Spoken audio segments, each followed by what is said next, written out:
and that way that's up and going. And just once again, just kind of as a start, since we're now officially recording, is just to tell everybody thank you. There's some really great people in the audience, both friends with both Blaine and I, and I appreciate everybody taking time. So for those of us that may not know Blaine or myself, because we're either you don't know us individually or collectively, kind of from the folks that we serve in both of our businesses, we would just take a moment or two and stop and do some introductions. So Mr. Bartlett, if you want to introduce yourself, yep, I'll follow up after. Okay, just very brief, 100 words or less, sort of a thing here. I've been working in the domain of leadership development for roughly about 40 years now, and I've written 5 books. The last one is one that's called Leadership Mindset, and the one prior to that was an international bestseller over my right shoulder here, Compassionate Capitalism: A Journey to the Soul of Business. And it was through that work, the leadership mindset, that I actually got to know Dolan. He's been in, I think, 3 or maybe 4 of my programs over the course of the last numbers of years. I'm an adjunct professor at Beijing University, work with culture in organizations. And like I said, a large chunk of my time and energy and focus is spent on the development of leaders in organizations, both large and small.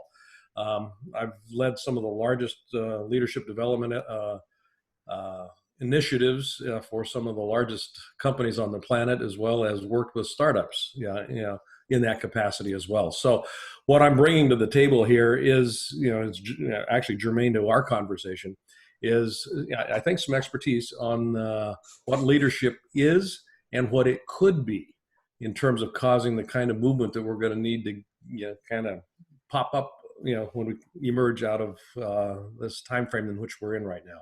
So a little bit more than 100 words, but it's close.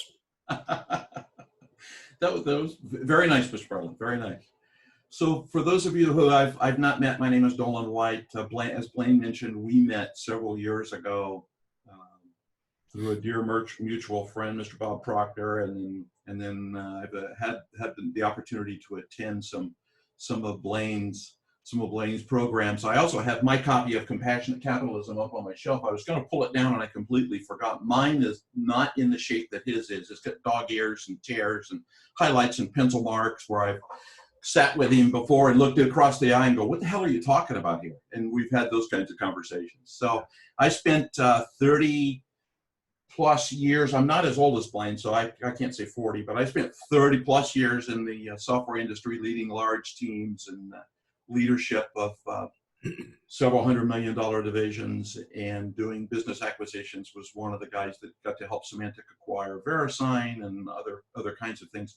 About 5 years ago, packed that career in, became CEO of a digital marketing firm here in Southern California. So I went from being an engineer by trade to a marketer, and CEO of a company, which is, there's nothing like 5 years of a trial by fire. It was a great experience. And Blaine talked me off the ledge several times, I think, through that whole process. And as we become friends, we kind of joined forces together to share both of our views of leadership and mindset and what those things mean. And because although we end up in the same place, we tend to come from different directions. So the intent today is for each of us to kind of contribute to that conversation. I'm blessed to be here. I'm really grateful that I get a chance to meet all of you, and you all get an opportunity to get to know both of us a little better. So it's for some of you, I know it's your first experience with Blaine, and I'm really excited about that.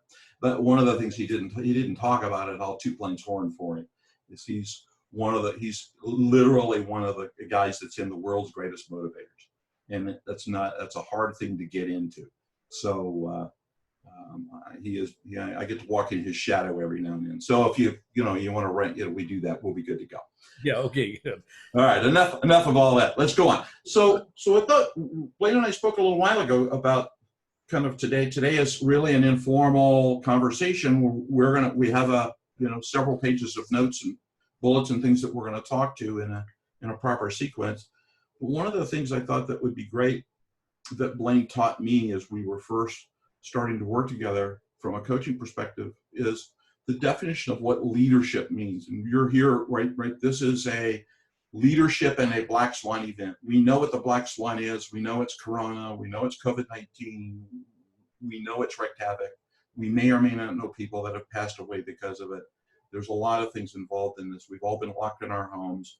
I heard a gentleman say yesterday that this event sent 7 billion people back to their room. So it's hard to send that many people, punish that many people, and lock them up. So I thought it'd be great just to maybe, Blaine, if you could take just a moment or two and talk about what is leadership. When we talk about leadership, so we're all in the same kind of place, and let's start there. Yeah, and I think it's a great place to start because for this conversation, we kind of want to be on the same page. And in my experience of bringing leadership to a conversation, to a table in a developmental context, everybody's got their own mindset or mental frame about what leaders are and what leadership is. And I make a distinction between the two. Leaders cause movement. That's what they do. I mean, good or bad, great or small, but a leader by definition is causing things to move. Mother Teresa was a leader. Pol Pot in Cambodia was a leader. Very different ethos structures, but they were both causing movement. So a leader causes movement by definition. That means everybody is in fact a leader in some way, shape, or form. So I'm never concerned with the question of am I a leader or not. I'm really concerned with, am I effective at causing the movement I need to get the results I want? And that's where leadership comes into play. And leadership, in the way that we've come to define it, is it's the activity, literally the activity of co-creating coordinated movement in a system that gets us the results that we need to have. So there's two pieces to it: co-creation and coordinated movement. Now, at first blush, people kind of sit back and go, well, yeah, that sounds kind of cool. I mean, I can get behind that. I want you to know that's probably one of the most difficult things you can ever undertake as a leader, is to try and find a way to co-create coordinated movement.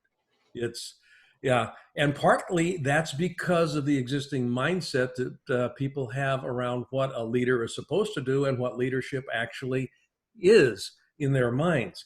And we're steeped in a command and control environment. I mean, a lot of leadership theory came out of, watching Hannibal cross the Alps on the elephants. I mean, I'll go back that far. Roman legions, command and control, hierarchy, top down, bifurcate things down, got small squads out there, but it's still command and control, do what I say, that sort of a thing.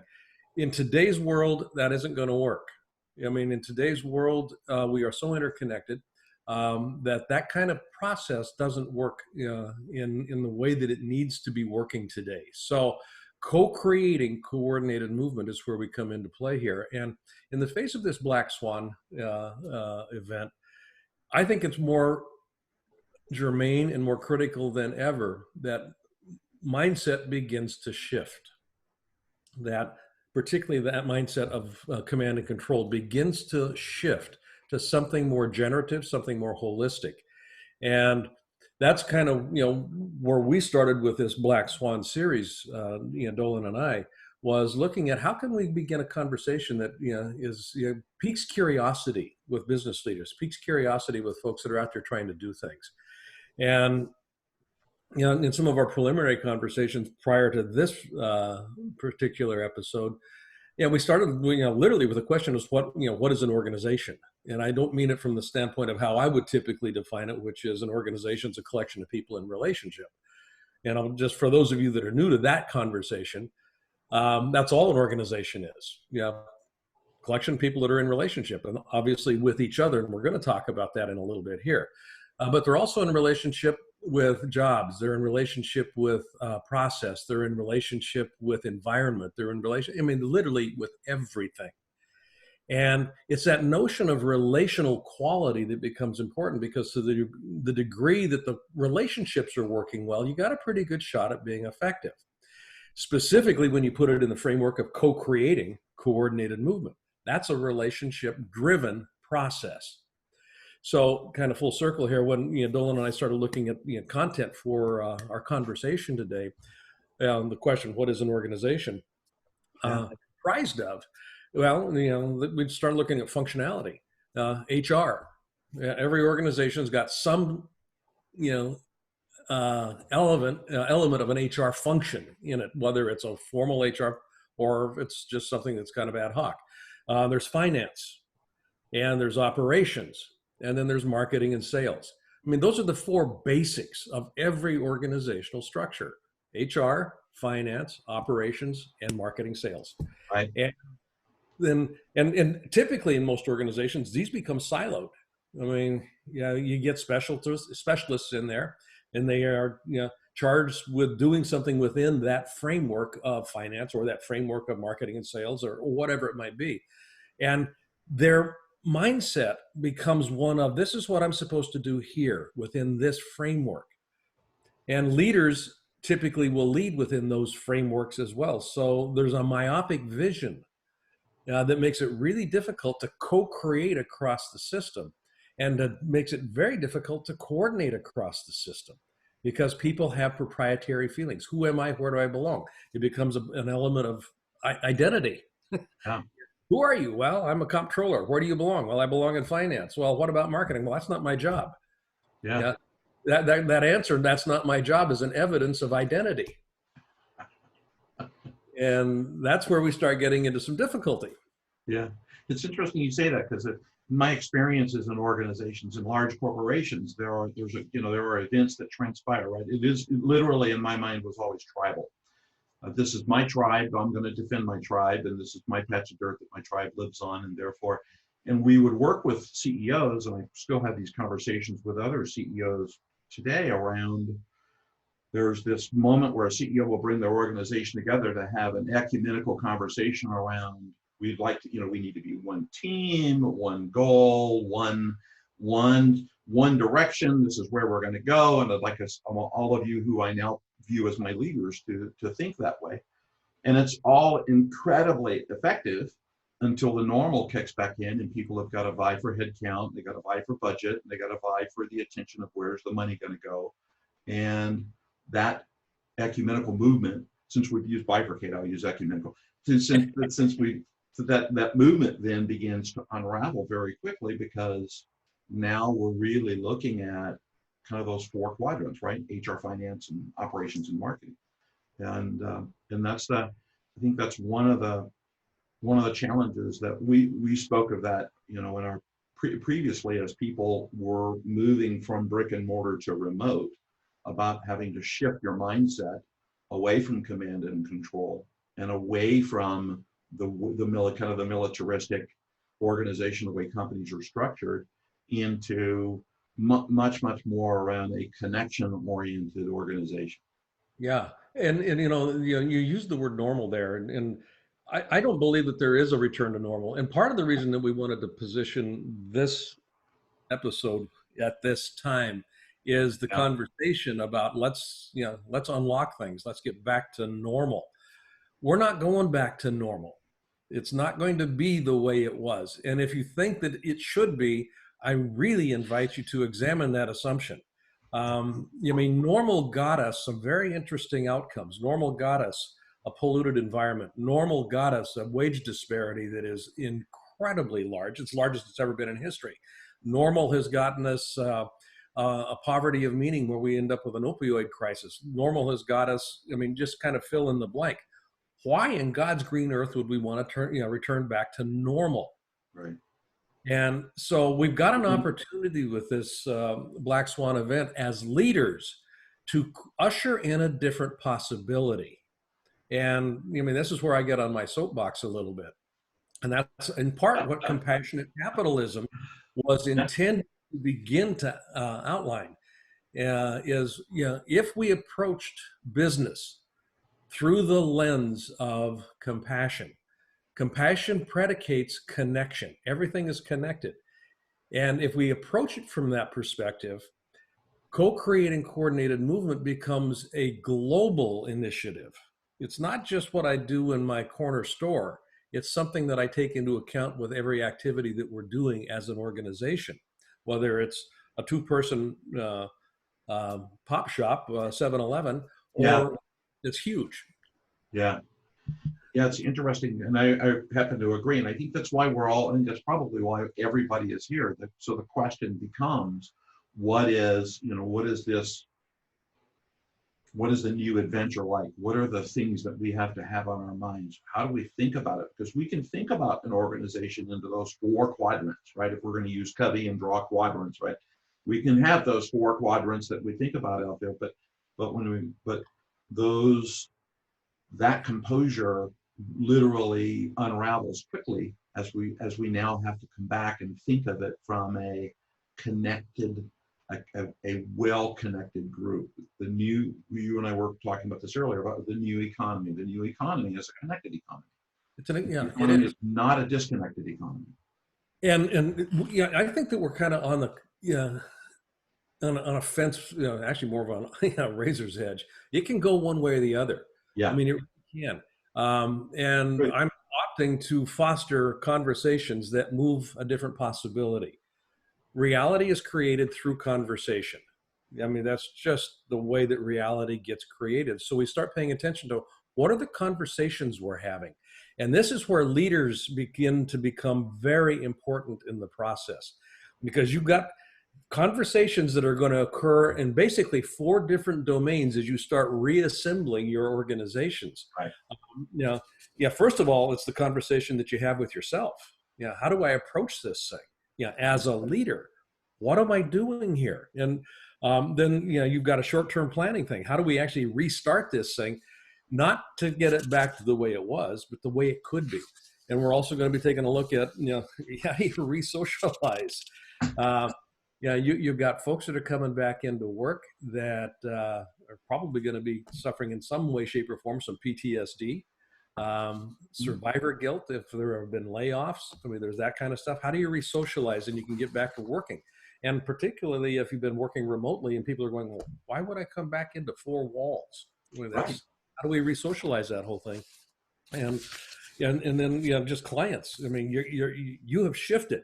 Your clients have shifted. What's that conversation about? Right. What kind of possibility does that evoke? Yeah.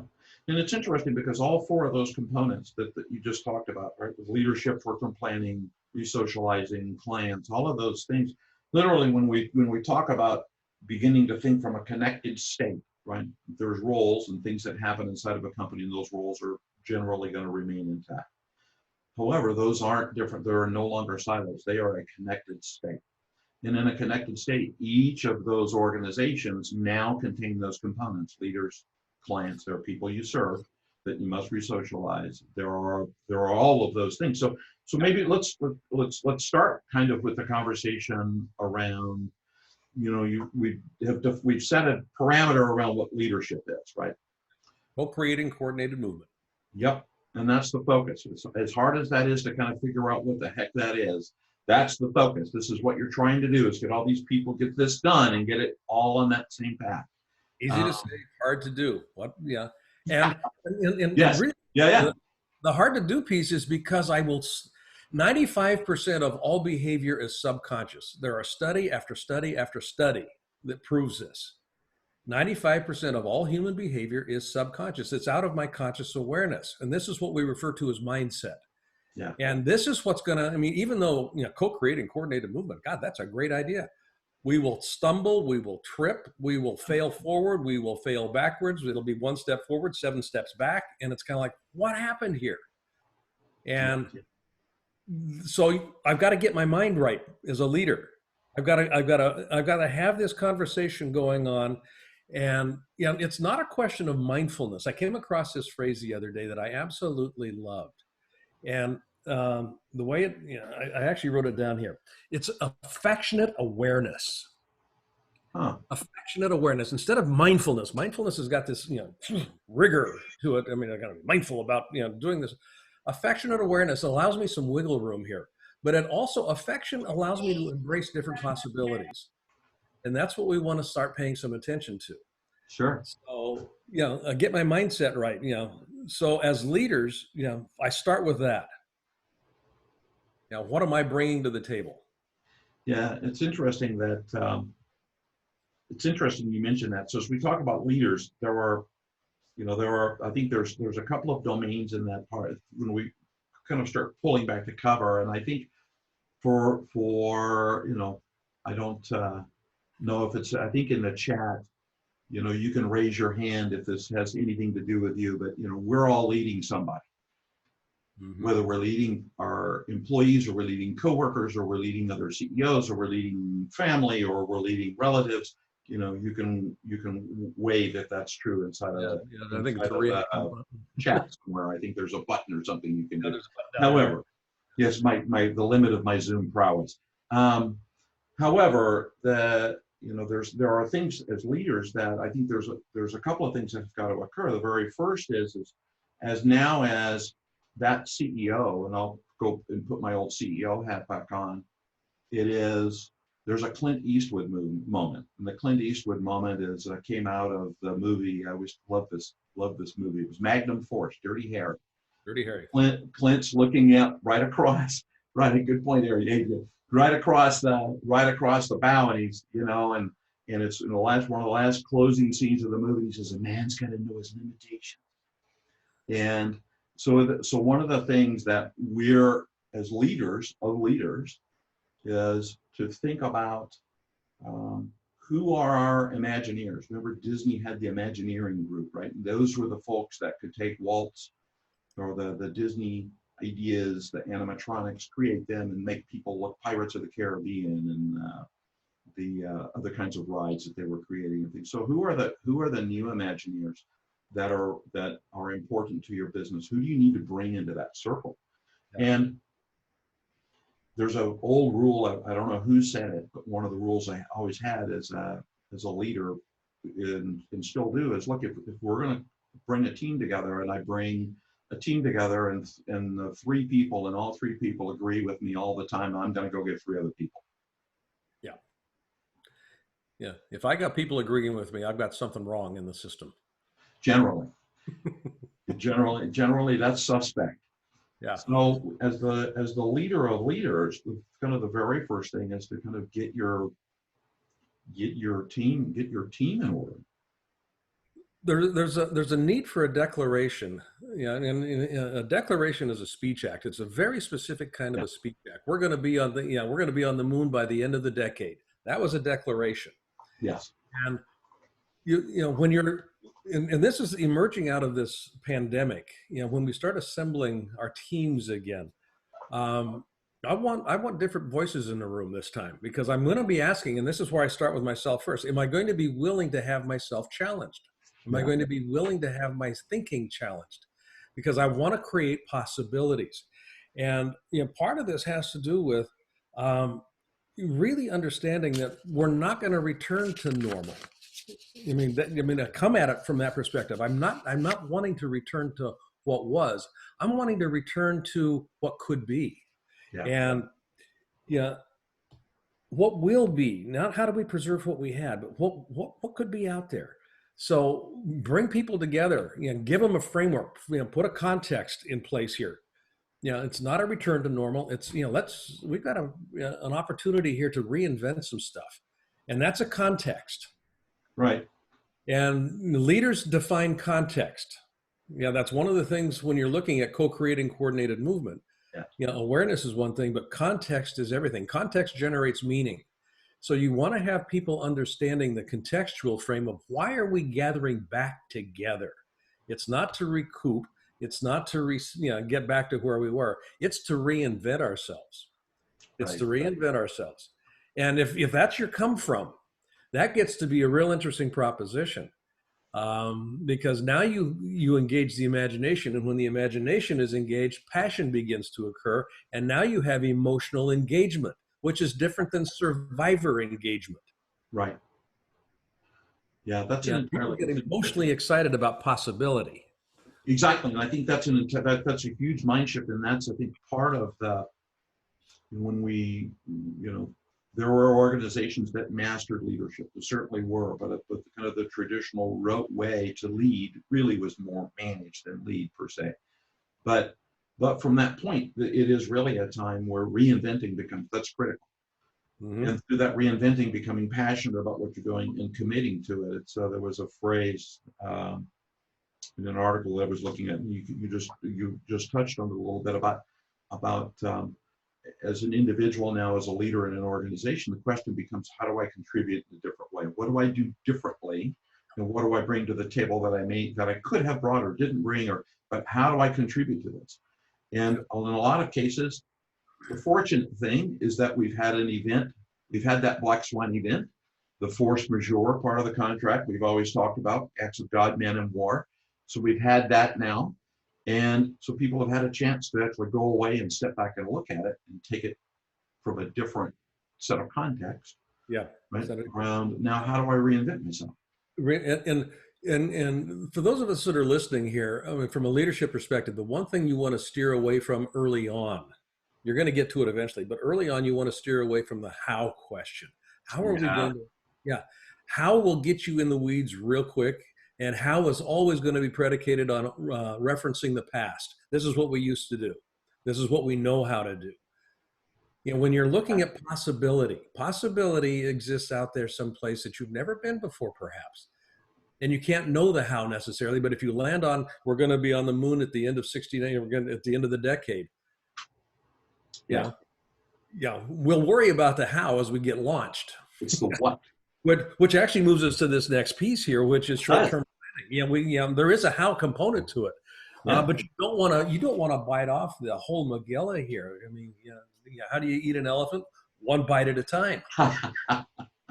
True. You want to maybe mention your friend Mr. Quick, kind of in his mathematical equations with S3. You know. S3. Yeah, we got a very good friend of mine, Jim Quick, just came out with a new book, and I can't remember the title of it right now. It's on memory, by the way. So yeah, it's on memory. Yeah, the book's on memory. I can't remember the title either. So I think I ordered. Give up on. Let's just get over that. But he's got this S3 model, S cubed model, small, simple steps. Yeah, and it's organized around success. How do you be successful sustainably? Small, simple steps. Right. And that's what you want to bring to your team from a leadership perspective. You want to chunk things down so that they can get their arms around it, and more importantly, so that they can get their brains around it. And they're going to be overwhelmed enough as it is. But if we can come in with this idea, and then the intent of small is speed. It's rapid iteration. It's rapid prototyping. But we don't know what this looks like. So I mean, we've got a restaurant here on the island where I'm at, and they've never done takeout before. They've never done any of that stuff, and so they've been experimenting with it, and I know the owner fairly well, and they're getting really good at this stuff. But he's going, I don't know how in the hell. I mean, he was, initially, I said, don't worry about the how, just start with the, what do you want to be? He says, well, right now, what I want to be is somebody that is serving this community in a way that I know how to serve. I said, great, let's start there. And they probably got one of the more elegant setups now for takeout. I mean, it's social distancing. I mean, it's all kind of really cool stuff here on this little island. But rapid change, quick pivots. If this isn't working, throw it out. Don't get wedded to it. Yeah, it's interesting. There's a lot to the concept of velocity, right? Velocity around decision making and be prepared. Become emotionally. There's a Zen-like moment where I'd like everybody to put their hands together and close their eyes for 3 seconds and just go, I am okay with being imperfect, and that I know that the decisions I'm going to make are going to be probably imperfect. Yep. And one of the examples is prior role, we used to talk about this a lot, which is in the velocity of decision. Jeff Bezos, in his first letter to the shareholders, talked about day 2 at Amazon, and then he spoke very quickly about the fact that let's get to 70%. Let's make a committed decision and move on. At 70%, we probably have guessed well enough, which is the role of a great CEO, by the way, to guess well. It's all that's what we do, and move on with it, but know what it means when you have made the decision to measure the decision and do the other things so that you can recover from that. But, right. And part of the mindset that comes into play with this is people are used to being held accountable for delivery on a result. Yes. You're not managing results at this point. And this is really, from a leadership perspective, you're not leading to an outcome. You're leading a process. So what you want to do is manage the commitments. You want to manage the commitments that people are making. Are you executing this? Yes, I am, or not. But if you can manage the commitments, and this is a small window, just a small little piece on a long chain. Yeah. And just imagine in your mind a chain of commitments that result in an outcome. But if the people aren't attending to these small incremental commitments, accountability goes out the window, trust starts to break down again. And the way you build trust is to do what you say you're going to do. I mean, Yeah. that sort of stuff. And then you look at the result and go, did that work or not work? And it's a different question as opposed to, is this good or bad? Did we do it right or wrong? The question Yeah. is, did this work or did this not work? If it didn't work, throw it out. Go back to the drawing board. Yeah. Yeah. The one thing that we can, we can't control the environment. We can't control what's going on around us. What we can control are our thoughts, our feelings, our attitudes, and our behaviors. Those are the only four things that we have absolute control over. Everything else is a crapshoot. And so we're going to use our thoughts, our actions, our behaviors, our feelings to drive action. And then we let go. It's kind of like the outcome is going to be what the outcome is going to be. I mean, the metaphor that I think of is the archer, the absolute, I mean, this is a masterful Zen archer, practicing Kyudo in the Japanese martial arts, zeroed in on the target, and he's lets the arrow go, and this huge gust of wind comes up, and it would have been a perfect bullseye, but the wind blew it off. Yeah. He had no control over the wind. What he had control over were his thoughts, his feelings, his actions, and his behaviors. He did the best he could at the moment, and he got whatever result produced. That's where we come back to. How we doing, guys? What worked, what didn't work? What worked, what didn't work? Yeah, it's interesting you say that, because I think one of the things that conversation a couple of weeks ago with a mutual friend of ours, we were talking about it, and he said something that caught my ear, which is, as a leader, this is what we've changed. This is what we've trained our entire career to do.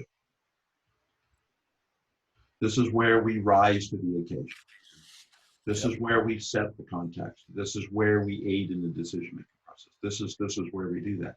And the old model of coming into a room and pulling out a veto form and a bunch of things and saying, okay, we're going to go 1, 3, 5. What's our first year, third year, fifth year? The great news is there are no nets. This is all without a net, and there's probably almost not a parachute. So it's an interesting kind. Rope. Yeah, exactly. I've got my parachute. I actually got my parachute to my buddy. But I do agree, because I think that it now becomes literally, as a company, there's a great video. I'll include a link in the email response to everybody that attended. That is about a 10-minute video that reminds everybody on how to, on looking at it through the eyes of a 5-year-old.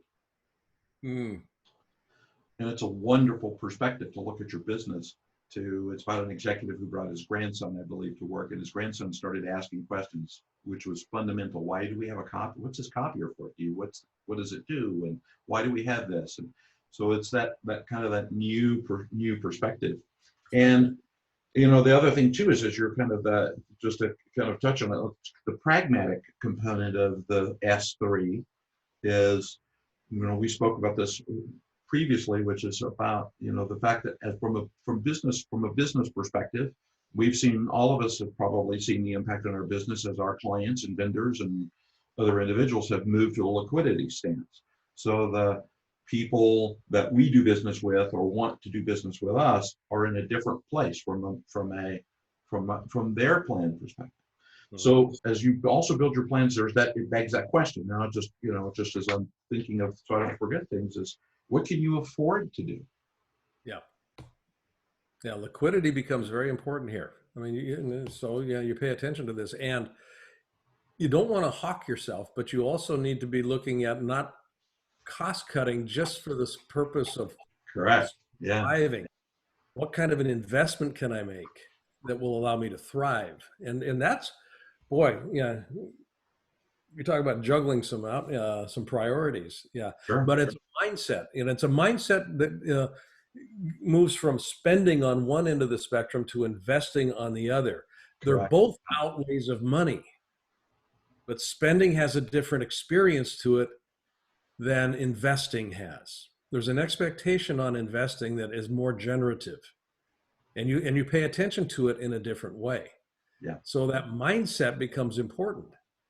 Yeah, it does. Because And how that gets communicated into the body of the organization gets really important, because people will look at it and go, well, I see cash going out. What's that about? Well, you yeah, need to contextualize that again. Yeah, it needs to be framed in a way that people go, got it. Yeah, yeah, many of those conversations of late with individuals. yeah, So if you're now as an organization, as you begin to go through the S3 process, we'll go back to Jim's in as quick as KWIK, and somebody will go find the book and put it into the chat so that Blaine and I know what that thing of the book was. But but um, but one of the things that now as as you work with your team and you've got your Imagineers and you've got those people together around and you've talked about what can we do, how do we invest the liquid assets that we have today, and what are we willing to hedge against, and how do those things work, is then how do you begin to, from an execution perspective, now go execute with your team. And and Blaine and I approach that kind of conversation from the concept of it literally becomes re-socializing. yeah, yeah. Re-socialize. You've got folks that have been away from your location. Uh, and it's unusual in the sense that people haven't been on vacation, because when people are on vacation, there are still people around. This time, everybody's gone. And Yeah, they've been gone long enough that they've begun to habituate different behaviors. And that is an interesting dynamic. How do you re-socialize with social distancing in mind, with safety in mind, with, all of this sort of stuff starts to come into play. Excuse me, just a minute here. all right there, man. Yeah. So this is where communication becomes really important from a leadership standpoint. You want to over communicate here to the point where you are sick of hearing yourself talk. I think. Yeah, I have to agree. Yeah. What are we doing? Why are we doing it? Who are we? What's needed? All of these sorts of things. How are you feeling? Yeah. Being pretty explicit with the team. Here's what's changed. Here's what I know. And one of the things that I found in working with leaders, and particularly in leadership development, when we're looking at leading change, is that the quickest way to get yourself into trouble is to talk about certainty.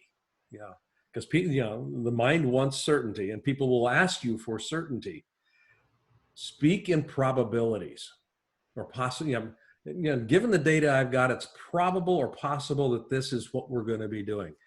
It's 80% possible we'll go in this direction. That possibility is enough to satisfy, and particularly if there's a number attached to it. It's kind of weird how that works. But when you attach a number to it, people's brains go, okay, I can settle into that. And it also gives you some wiggle room, if you have to change course. And you will have to change course. So partly what you're doing here is you're laying the framework and the foundation for continuing to build trust as you go along. Because you can come back and say, I said it was 80% this way. Got some new information. It looks like we're going to have to reallocate some resources here. We're going to be moving in this direction now. And people are going to give you the benefit of the doubt here. They're going to go, well, got it. And thank you for sharing that with me. So there's some trust building that goes in with this. And speaking in absolutes is one of the quickest ways to box yourself into a corner that I can think of. Yeah, from a leadership perspective. yeah. It's interesting because when you speak in absolutes and those absolutes don't come to fruition, then the equation on that, we'll use a Jim Quick equation. The equation becomes you erode their trust because you had promised an outcome or committed to an outcome and the outcome was different. So I do agree. I think one of the things that through this process as you re-socialize with your team, because it is literally re-socializing. It's past 21 days. New habits have been formed. So as people become, there we go, limitless. Limitless. Thank you, Yes. Joseph. Awesome. Thank you so much. I knew that would happen somewhere in there. Somebody would correct us or help us. So, but as you're working with your team, not only from the manner in which you communicate, it's the frequency and the cadence at which you communicate. So it becomes incredibly important to communicate with your team often and frequently, and in different modality. So it may be text or email or however you decide to do it based on your company. But that's really important, is the frequency and the modality. Talk to Frequency and them the where modality. they are. And and this can seem common sense, and I know all of us that are leaders have, we will tend to default towards this. Every leader I've ever worked with understands the necessity of communicating with their teams, um, but this is a different kind of sharing. Yep. It's a different kind of communicating. This is really organized around reintegration. It's not about objectives. It's about community. It's about resocializing, because again, all an organization is a collection of people that are in relationship. And so you are, and this is something that a lot of, I'm not just going to say leaders, but a lot of people don't know how to do. How do you build high quality relationships? How do you sustain high quality relationships? This is not something we're taught about in school. This is not something that most of us ever formally learn about. Yeah, we will, trial by fire. Yeah, and you kind of go, well, that didn't work. I guess I can take that one to the bank and not do that again. Yeah. Well, what I'm suggesting here is you start paying attention to relationships and you start identifying ways that you can enhance their effectiveness and you can enhance their quality if you're attending to it. It's an affectionate awareness. Yeah, because people, well, when people come back into work, they're coming back in with a mindset about what they're going to be entering, and it's going to be what they thought it was when they left, even though intellectually they understand that it has shifted. Yeah, is my job still here? Yeah, are the people that I sat next to still here? Are the work processes the same? Who am I? Where do I belong? All of that's shifted. So you want to be attending to that dynamic. You want to be attending to how are you feeling here? Fear will be part of this. Fear, fear and anger both are the consequences of feeling out of control. They're secondary emotions. Fear and anger are both secondary emotions. The consequence of feeling out of control, and people will be feeling out of control. So you want to be able to address that, as a leader. You're not going to fix it. It's not your job to take that fear away necessarily or to reduce that sort of stuff, but you want to be able to do what you can to mitigate the uncertainty. Right. Yeah, it's interesting to mention that, because it is an interesting point, because it is reintegrating the team. The team was integrated, then they were excommunicated, and then they're now being reintegrated. And as that's going on, it is important. I do believe it's a different thing to think about how they are feeling. And in a lot of organizations, that component is not as clearly communicated or considered. How do you feel? Because they are coming back. They may have lost somebody because we've all been under stress. There's no toilet paper. No. Yeah, every organization talks about in some way, shape, or form, our people are our greatest asset. Yes. Yeah, I love that. Yeah. And if that's true, we want to take care of them. Yeah, we don't want to just use them. Here's the problem with our people are our greatest asset. The only place that you'll find assets in an organization from an accounting standpoint is on the balance sheet, and they're depreciated. Yeah, assets are depreciated over time. Yeah, so people try to squirm away from that by going, well, people are our greatest resources. Well, the problem with resources is resources are meant to be used. So people feel depreciated and used. Yeah. You want to move away from that. You want to bring in a different mindset, and it's a function of language. Yeah. Function of language. We value who you are as much as what you bring. So let's explore that. Authenticity. We authentically value who you are. Yes. Which kind of moves us into the client conversation. Yeah, it's a very similar, not to use this word, but I'll use the word paradigm. But it's a very, very similar thing, because in a lot of cases, because supply chains have been disrupted, because of all of the events that have occurred, through this Black Swan event, your clients they've wandered off. Yes, that's one way of putting it. Yeah. Just you bring us up close and personal. A large part of my business is organized around me being on site with organizations that I consult and coach with. And my oldest client, the one that I've worked with, literally I've been working with them for 33 years now.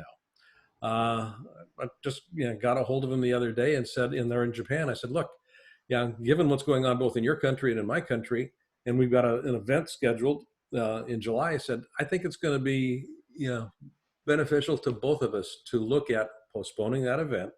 And not because I don't want to do it. I've done it every year for 33 years. But is there a way that we can look at this? And they appreciated that. They said, so you have a different kind of conversation, and it's not a conversation about pulling away. It's a conversation about how can we actually co-create in a different way? How can we coordinate in a different way? And that's essentially that conversation, co-creating coordinated movement. That outcome that was going to be a specific July program is now going to happen sometime else. And I'm doing that with a number of other clients right now, and I'm taking the initiative with it.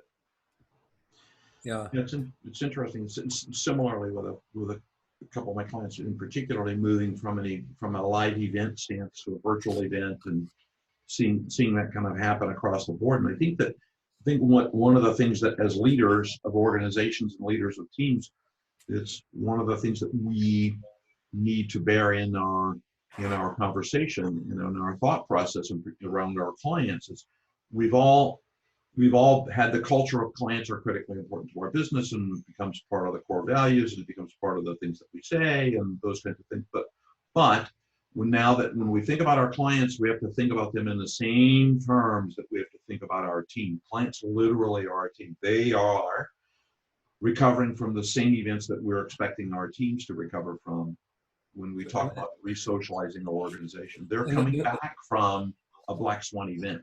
Yeah, and the same is true with our suppliers and our vendors. And this is again where compassionate capitalism. One of the themes in the book is we aren't separate.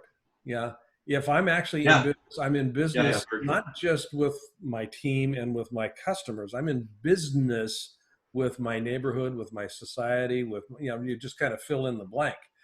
There's a connectivity there, and what I do here impacts over here. And it's like I wear a mask. Yeah, not to protect myself. I wear a mask to protect you. So I'm taking actions here not to necessarily protect myself, but I'm taking actions in this way to protect you as well. So there's that reciprocity that kind of comes into play here, and it's a mindset shift. It's a mindset shift. And one of the things that we want to pay attention to, and Joyce, thank you for asking this question here of everyone, thoughts and feelings. We will tend to, in these sorts of situations, think equal to our feelings. And we have to be able as leaders to think greater than our feelings.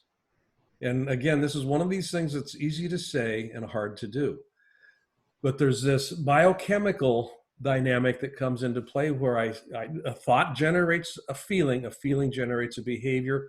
So there's that, that's thrust. But interestingly, a thought generates a feeling gets noticed, creates a thought that is equal to, in some way, shape, or form, that feeling. And all of a sudden you've got this reciprocity loop that it's basically a reinforcing loop. And some people do not move beyond living their lives out of their feeling structure.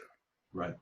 And it's not to denigrate feelings. Feelings are important, but I want to be able to think greater than I feel. This is where critical thinking comes into play.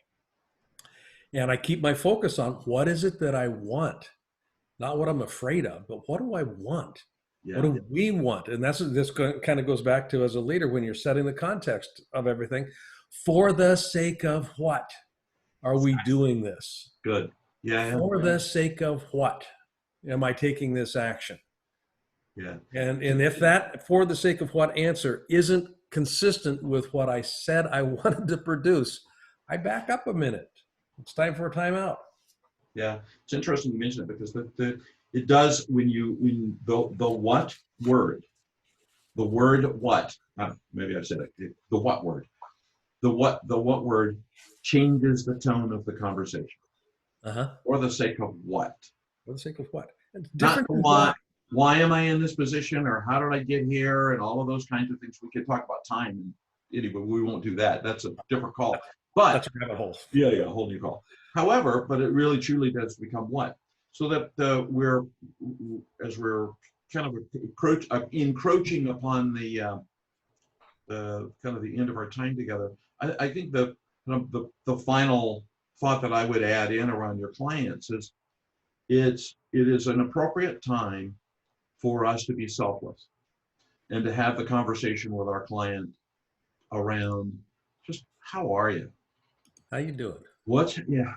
happening, but in an authentic way, not with an offer at the end of the conversation, not with a bait, not with a lead magnet or an ebook but just how in the hell are you?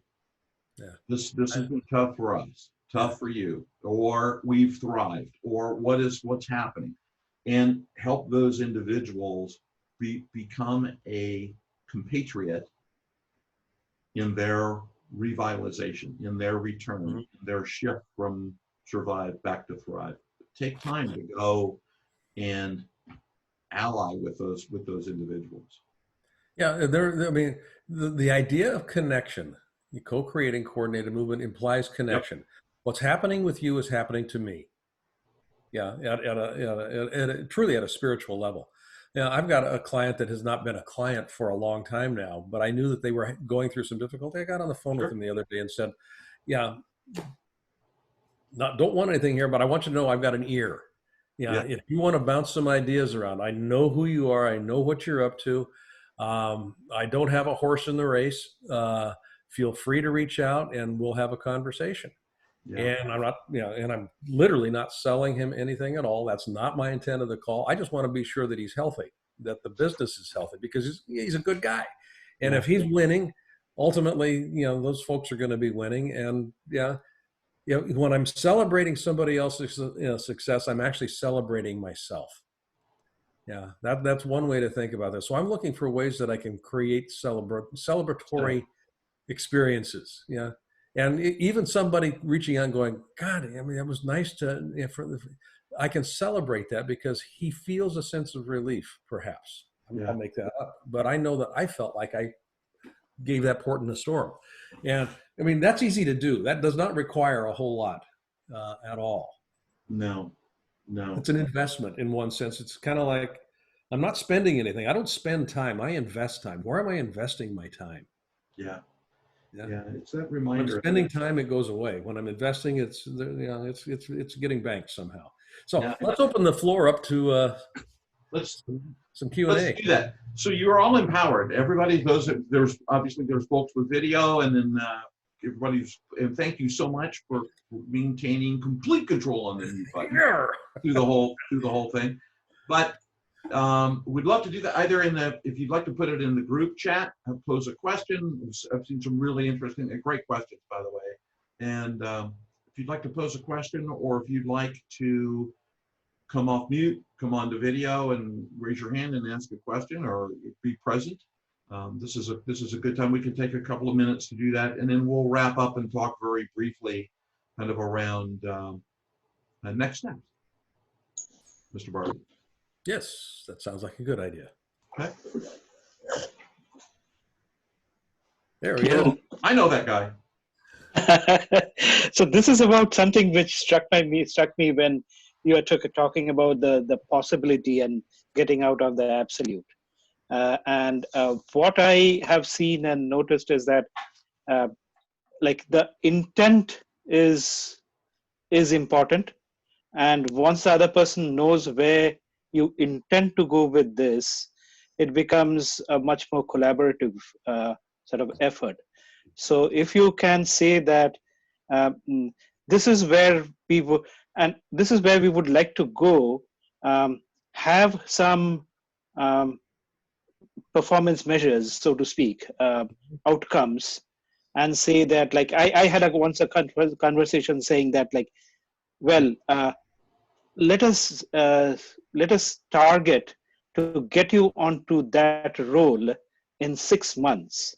If we have not been able to do it, then obviously we have done something wrong. And that sort of eased off the whole thing, and he was at peace with whatever the immediate actions were and the path were, since both he knew that like that was the intent and the journey and where we wanted to go. Mm-hmm. So that's something like it's some performance measures and like some success criteria which I would also hold myself accountable to. Yeah. Yeah. Small, simple steps that, you can kind of work towards for the sake of what? All of them have to contribute to that for the sake of what? Yeah. And it's interesting you mentioned that. One of the things, Shamo, that, and I'll point him out because I see his name on the call, so we'll see whether he's paying attention or not. There's a gentleman on the call, his name is Bill Caskey. I've known Bill for the last several years well, and then prior to that, I've listened to Bill's podcast for a long time and to watch his trainings. Bill's one of the best sales coaches out there on the planet, probably the best that I know of. But one of the words, you said the word, Jamal, which was intent. Intent helps people clarify in their mind what it is that you're driving towards, and it also kind of degasses that. So the intent for my conversation with you today, the intent for what we're doing, the intent, and by clarifying intent and stating intent and using that word, literally that word, Yep. you shift the dynamic of the conversation instantly. And that's it. Yeah. That's a tip of the hat to Mr. Caskey, who taught me that a long time ago. Well, Werner von Braun, when Kennedy said, what will it take to get us to the moon? He Yes. said, simply the intention to get there. Exactly. Intent. Yep. Exactly. Yeah. Any other? We're in this format, and then we'll come back for maybe another. We'll just do another one or two maybe, and then we can talk about something here real quick. But any other comments or questions or observations? How's everybody doing? Adrian, you doing okay? Okay, good. Eric, I saw you raise your hand. Yeah, I did. And I want to thank you so much for this session. It is absolutely fabulous. I mean, the timing, the universe is speaking to us with respect to the timing. Blaine, I've known you for some years, and every interaction we've had has been an absolute joy and delight. What you had talked about with respect to your philosophy on leadership sounds so consistent with and aligned with servant leadership with that intent on top of it. So I'm curious to know from your perspective, to what extent is my observation on target, and what would you add to that body of knowledge associated with servant leadership? That's a great question, truly. Servant leadership, and I've been familiar with it for a long time. I actually prefer the term host leadership better than servant leadership. Not that there's any, Mark McCarcrow out in the UK has written some stuff on host leadership. But the idea of a host, I mean, think of yourself hosting a party. One of the things that you're attending to is to making sure that the guests, number one, feel well cared for, number two, that they feel comfortable, but you're also looking for ways to connect the hosts or the guests with each other so that they are engaged, not just kind of hanging out. So, I mean, I love hosting dinner parties for that reason. I can find ways to connect people in conversations. I can find ways to connect people there's somebody you need to meet over here. So there's that it's not reciprocity as much as it is as access to resourcefulness, and it sparks all kinds of creativity. And so the thing with servant leadership is there's a hierarchy that tends to come into play with that people sometimes can wrestle with a little bit. And the notion for me of host leadership actually kind of levels the playing field in one sense. And it kind of goes back to everybody's a leader. We're all always causing movement. Is that movement effective or not in producing the results that I say I want? I hope that helps a little bit, Eric. Yeah. Adrian, I see your hand there. Great question, Eric. Yes, Thank you. I am remembering a phrase that you gave me 30 years ago. People will give you what they perceive you are willing to accept. And yes. I know that it related with people, but now I am getting it from the universe. The universe will give us what it perceives we are willing to accept from the universe, from the nature, from the earth, from the country, from the cities. I am feeling that more in a more wide way than in the past. you know, the universe will give me what I perceive I am willing to accept, what they perceive that I am willing to accept. As you know, I survived a heart transplant, and I got the heart transplant because I was willing to accept that. Yeah. The universe give me the award of the transplant, and in this moment, I am waiting. I am willing to accept the gift of the word of this different season. Different season. We are living a season. Yes. I feel that way. Yeah. Yeah, there's a seasonality to it that is absolutely spot on. Yeah, very much so. That's awesome. And I think we're at the top of the hour here, Dolan. We are. There's a couple more questions. Well, and thank you, by the way. I've seen some great comments in there. So I want to share my screen just for 1 second, because I promised at the beginning of this that I would not. We did not have PowerPoint slides for you for the whole thing, but we do have one PowerPoint slide. One. I'll put that up there so you can see that. Blaine recently, and I'll let Blaine, maybe you could chat about your book, but one of the things that Blaine recently created a book, and I was privileged to get a chance to see it kind of in its stages, the Leadership Mindset Weekly, which is a 52-week path on the mindset that we all need to truly effectively lead our organizations, our families, the people that we influence. And I'm tooting Blaine's own horn. Maybe I'll let you talk about your book, Blaine. I'll stop talking about it and you talk about it, and then we can share what we're doing. So. Real quick. I want to be mindful of people's times here and our commitment to them. It literally is 52 weekly practices that are intended to shift mindset. And I've taken, wisdoms, I'm going to just call them wisdom, from Stoic philosophers, from leaders, from philosophers, from different walks of life. Viktor Frankl's in here. I've got Epictetus, Thomas. But what it starts out with at the beginning of the week, there's this filter, this quote, this phrase, this idea, and then for that week, I am practicing running everything that I'm doing through that particular phrase set. And the book is organized around the notion of co-creating coordinated movement. And there's essentially 5 elements to that whole process: awareness, context, communication, commitment, and trust. And the practices are organized within those 5 domains. So at the end of the 52 weeks, you've actually had the opportunity to integrate a different way of thinking relative to those 5 different domains that comprise the leadership mindset. And this is essentially what they are. So thank you. I didn't know we had that slide. Sorry, I missed my cue. So what we want to do here is just as a thank you for participating. The first 3 chapters of this book are yours, just to kind of look at, or if you want to buy the full book, absolutely feel free. It's not that expensive. It's pretty cheap. But we're also organizing a mastermind that is specific to this book. It launches next week, Mindset Mastermind. The first 4 weeks are free. This is intended to run for the entire 52-week course of the book. So anybody that's coming into this mastermind, the idea is, first of all, for 4 weeks, kind of get a sense of what this is like for you.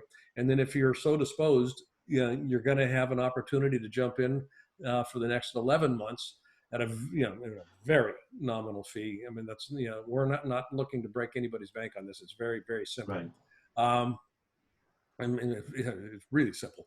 But the idea here is to practice. And the idea of, practice doesn't make perfect, practice makes habits. And the way that mindset gets developed, mindset is another word for a habituated way of thinking and behaving. So over the course of 52 weeks, I want to develop a different habituated mindset. And that's what this book is designed to help people do. And we designed this mastermind as a way to accelerate that process. So that's, I started off with 100 words, I'll end with 100 words. That's it right there. An awesome ending.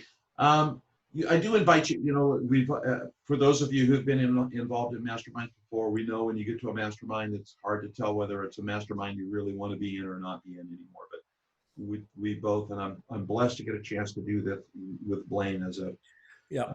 one. Dolan and I will co-facilitate the mastermind. Yeah. So that's a chance that we would really invite you, at least for the first 4 weeks. Get a copy of the book. Come hang out with us. Participate in the mastermind. It'll be Mondays at 10:30 in the morning. It's a 1 hour thing. On that note, I'm going to cease sharing my screen, and once again, thank everybody for being here. yeah. I know Blaine did his final 100 words, but I love the fact that we get a chance to come do this and share ideas, and thank you. Round of applause.